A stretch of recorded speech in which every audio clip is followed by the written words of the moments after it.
Hello, this is James St. James, and in this episode we're going to be talking about the 12 Sinew channels. Let's learn about the functional anatomy of the human body from a healer perspective so that we can reverse engineer intuitive healing so that we can re-engineer our body and mind to think and perform how we want.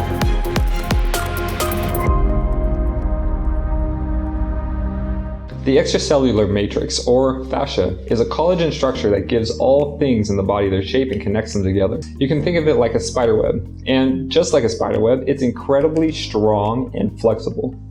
If we think of something like steel, we can see that it's a very strong building material. But what if your body was made of something up to 10 times stronger than steel? It would put Superman to shame, wouldn't it? Well, in fact, the collagen fibers that make up the fascia are actually 5 to 10 times stronger than steel for their size. Not only that, but steel is very brittle and shatters easily. However, fascia is incredibly stable and even flexible. The fascia is such an important and amazing structure. In this episode, we get to learn more about the various patterns formed by the body's fascia. We will eventually be using those patterns extensively to trace issues in the body to find where they're ultimately rooted in some kind of damage so that we can create personalized therapy routines that actually heal us.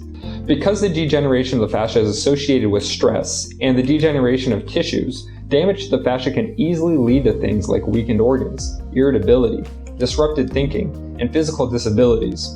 In fact, it is estimated by scientists that over 90% of disease in the world is due to stress. What does this have to do with the fascia though? Well, it turns out that stress is mainly stored in the fascia. So when we figure out the fascia and how to remove the stress, we then figure out how to beat stress and fend off at least 90% of those nasty diseases. If we understand how to release stress from the fascia, we have at our disposal a powerful technique for improving our resistance to the diseases to which that stored stress may have otherwise led. So in order to remove that stress from our bodies to bolster our health and safeguard ourselves against disease, we're going to need to better understand the fascia and how it works. And not just how it works, but the role it plays in the body and how we can leverage its strengths in a crafty and regenerative way. The fascia has multiple components, but at the core of the fascia structure are the sinew channels, which are the primary channels of condensed fibers that carry most of the force load. The 6 positive and negative sinew channels are correlated with the 6 elements, so they have significant meaning when it comes to all other things that relate to the 6 elements. For instance, the electrical channels, the organs, and the functioning of the mind are all affected by the associated sinew channels.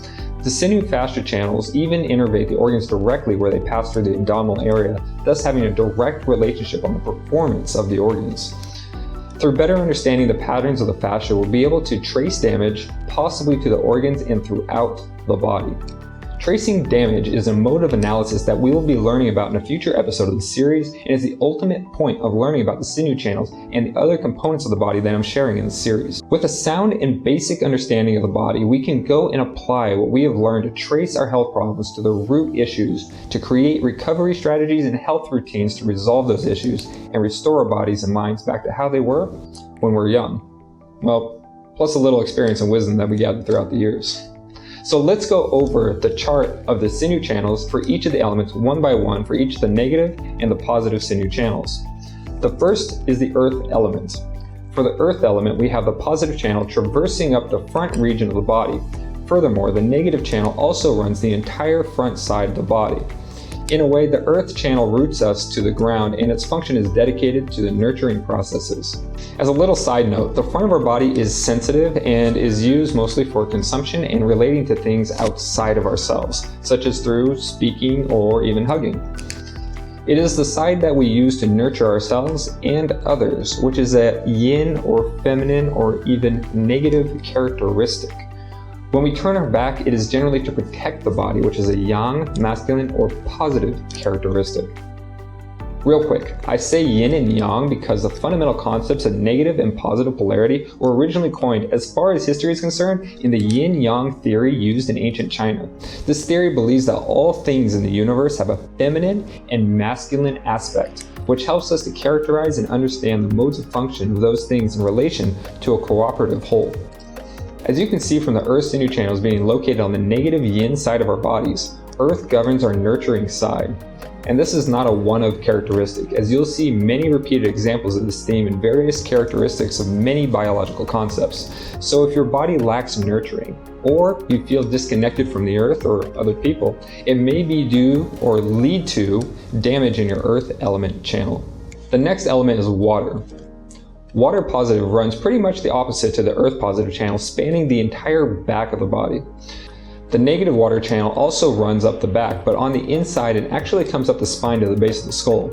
From the rule of thumb that I mentioned earlier, we can tell that the water as an element is very protective to a being, as demonstrated here in the Sinew channels, meaning that it's likely more positive in nature. Next is the fire element channels. The positive channel runs up the sides of the body and the negative again on the inside of the leg. The fire element generally governs our energy levels, and these channels are really important for maintaining our energy. You may have noticed a theme already, that the positive lines are bigger and are external to the body, whereas the negative lines are smaller and run across the inside of the limbs in the more sensitive areas. Because of the closeness to the spine, the skull, and the coccyx, the negative sinew channels are deeply associated with our mental and sexual health, whereas the positive channels are more associated with the tougher parts of our body that protect us. Next is the air element. The air element in the positive runs from the index finger to the top of the head, whereas the negative sinew channel goes from the thumb to the chest. This is not only symbolic, but is also functional, as the consumption of air plays a big role for the brain and the heart, which is where those sinew channels end.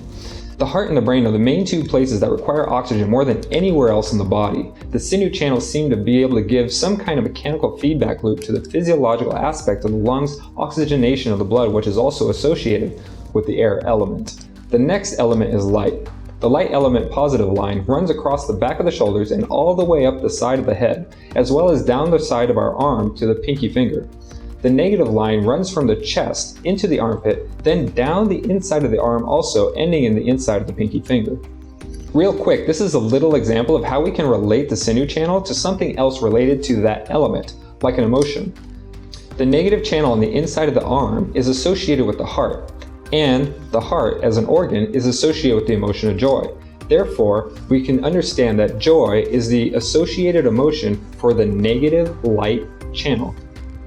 The next element is the dark element. The dark positive channel is on the exact top and middle of the outside of the shoulder. The negative channel is in the middle on the inside of the shoulder, starting from the diaphragm area, then going into the chest, into the shoulder, and then down to the center of the hand. The dark element is associated with intuition and is why the centers of the hands are seen in many traditions and cultures to be the energy centers of the body. The specific type of energy is that which connects us to our multidimensional reality. So these sinew channels are very important for spiritual purposes. One more trend that I want to point out is that the first three elements stem from the feet and are associated with the vitality of the being, whereas the last three elements stem from the hands and are associated with the mental or intuitive capabilities. As we have seen with the front versus the back and the inside versus the outside, the bottom of the body is associated with being positive and the top is associated with the negative aspects of the polarity. This covers all 12 major sinew channels of the body. So if you feel that you need to revisit this to grasp all these channels, then feel free to replay this video or download the charts. I put a link of a downloadable file in the description. We're going to be using these a lot when it comes to the healing process, so it'll be really important to have them memorized. I would highly recommend going over these charts a couple times. How hard could it be to remember 12 things? There's 12 hours in a day, 12 colors in a color wheel, 12 zodiac signs, 12 Greek gods. Jesus had 12 disciples, so hopefully this isn't too much of a stretch for you.